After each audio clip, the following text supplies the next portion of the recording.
The strength of our communication is largely based on how safe we feel when doing so. Think about it.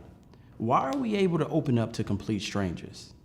How can someone outside our normal everyday life know more about us than someone who sleeps next to us at night?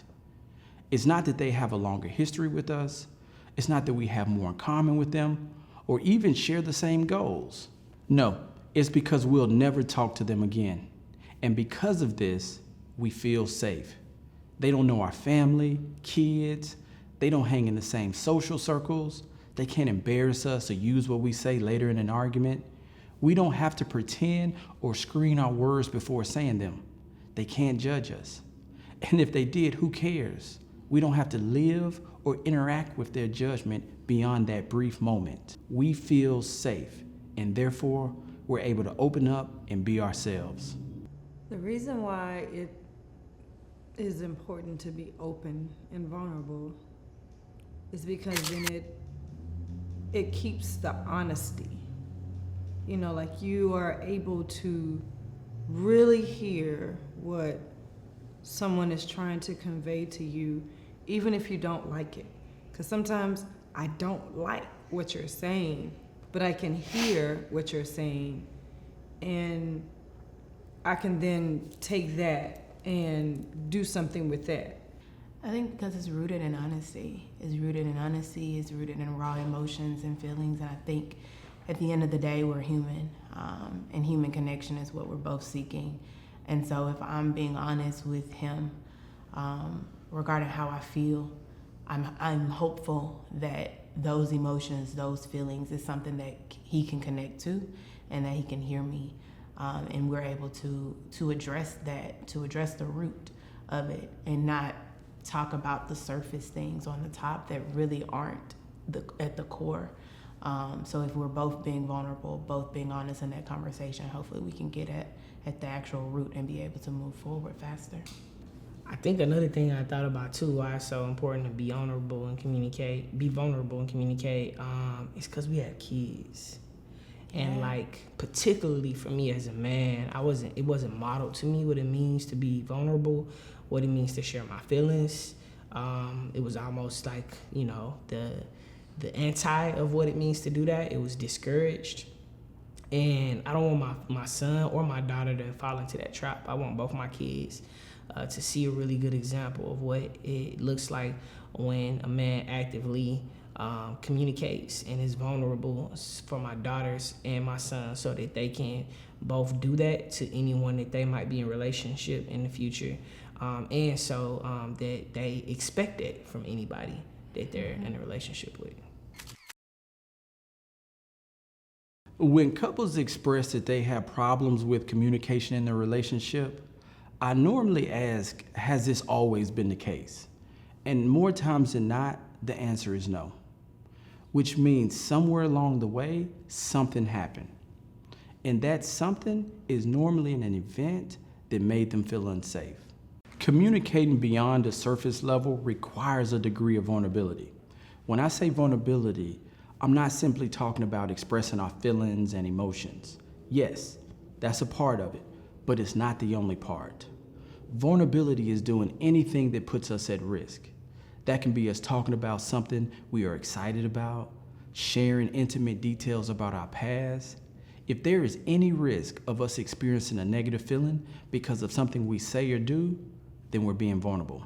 But if we don't feel safe, that'll never happen. That's why safety is so important when it comes to communication. Not so we can simply be vulnerable for vulnerability's sake or for being overly emotional when offended. No, we need to feel safe so that we can let others into parts of our lives where we need support, so that they know our fears, our dreams, and what truly motivates us. Without these, they are just left with a shell or a false representative. We have gone through that period of comparison, you know, where like she's constantly telling me, you don't know another woman with 6 kids and that's doing what I'm doing. And I'm like, but I don't have to know a woman with 6 kids. I know a woman, you. And so my expectation of you or whatever we're talking about is not me comparing you to anyone in particular, but more so like just what I'd want us to mutually agree on. And then like vice versa with her, where like I'm constantly telling her, early on in our marriage, I say, I'm not your grandfather. I'm not gonna spoil you uncontrollably. Like I'm not just a money bag and just run me over with coal. He's not a money bag. No, but I'm saying that kind of like when she talks about gifts. Her grandfather will wake up and we got coffee in the house. He has to go get her coffee and bring it back. And I'm looking at it like she's a 30-something-year-old woman. Like, I would say the comparison piece is something that I feel and have felt before when I don't feel safe in a disagreement, discussion, or what have you, is when I'm actually like, you never really compare me to other women, but you compare me to you. When we are having disagreements and you compare me to you, it feels as if you are the standard and you are the bar and I am not meeting the bar. And therefore I am less than, and therefore I'm not as valuable to the relationship as you are. It's not anything that you say particularly, but it's like, I'll see you go behind me on something and look at it and be like,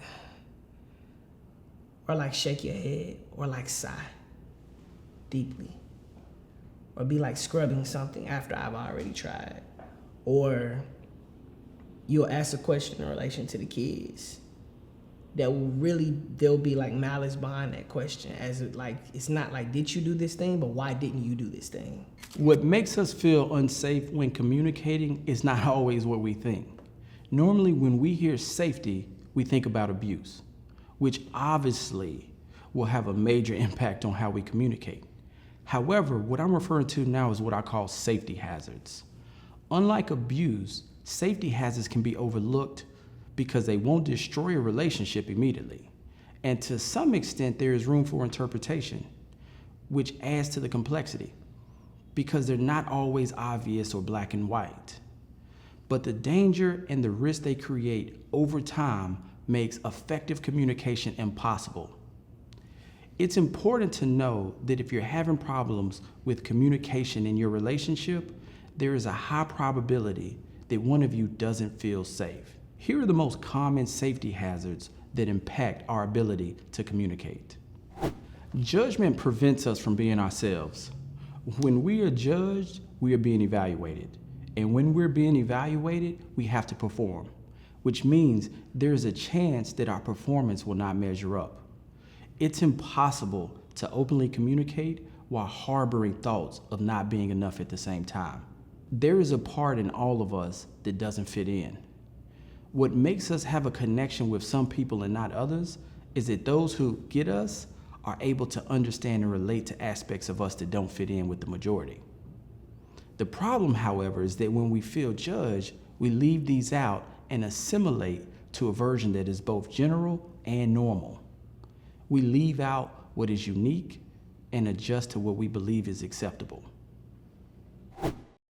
Comparison leads to contempt and is a thief of joy.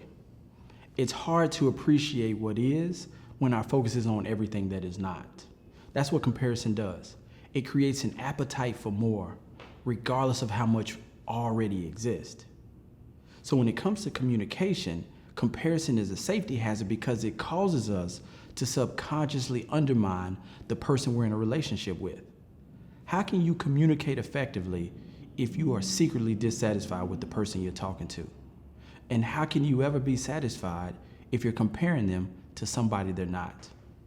Comparison is one of the quickest ways to undervalue someone and is a safety hazard in communication.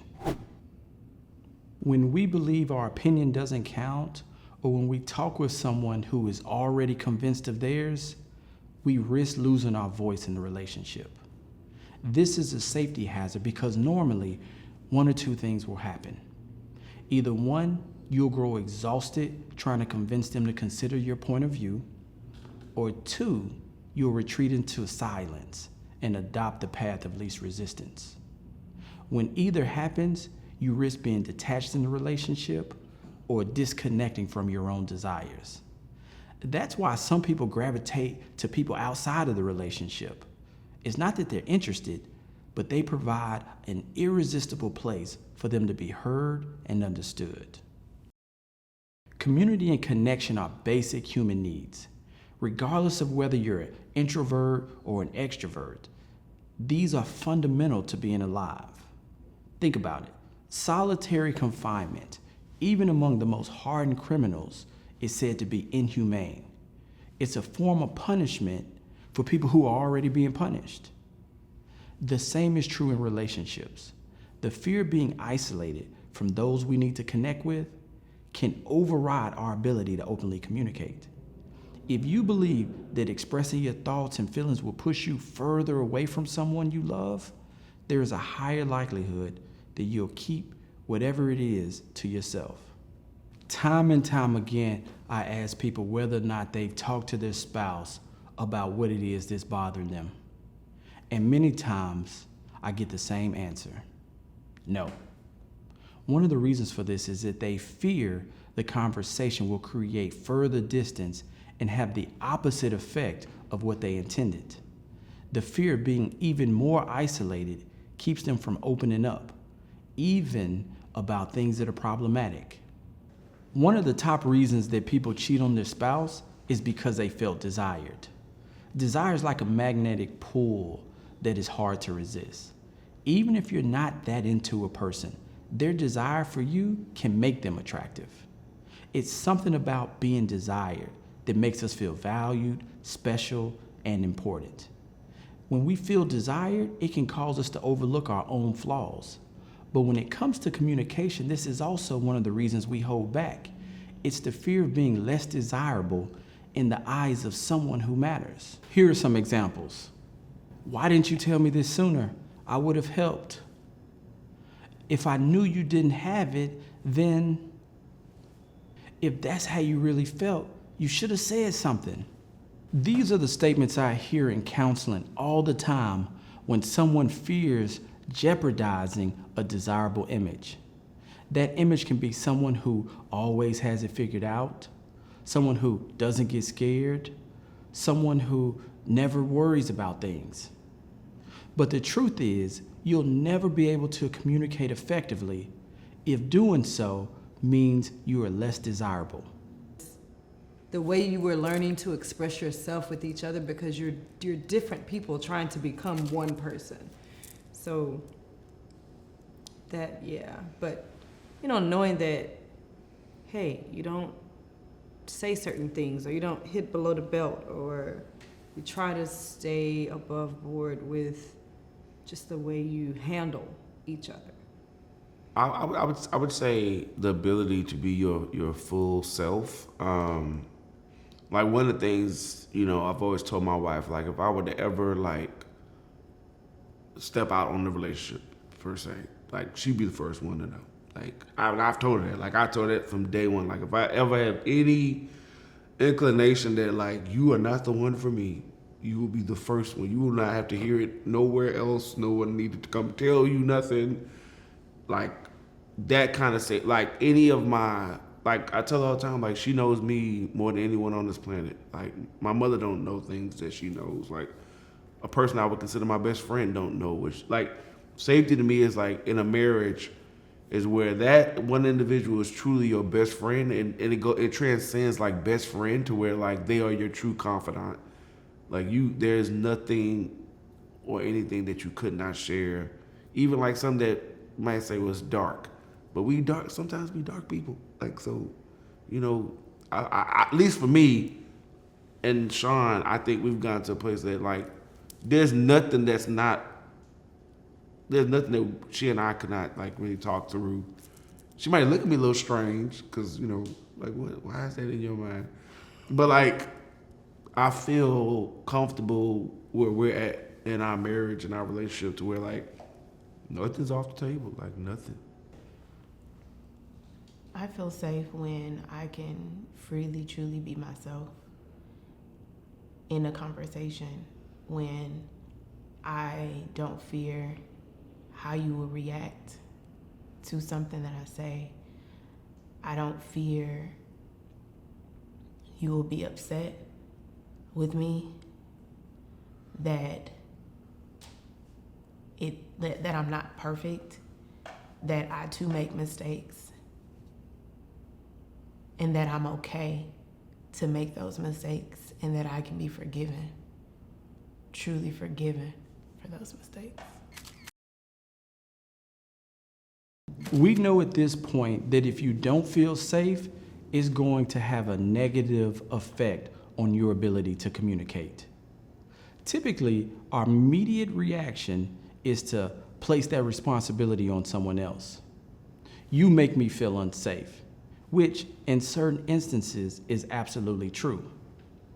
But when it comes to safety hazards, I want you to explore our role in creating this safe place. For one, we can't change something that is outside of our control. Secondly, by doing our part, it becomes clearer as to whether or not this is a relationship we should even be in. So if any of these safety hazards exist in your relationship, this is what I want you to consider.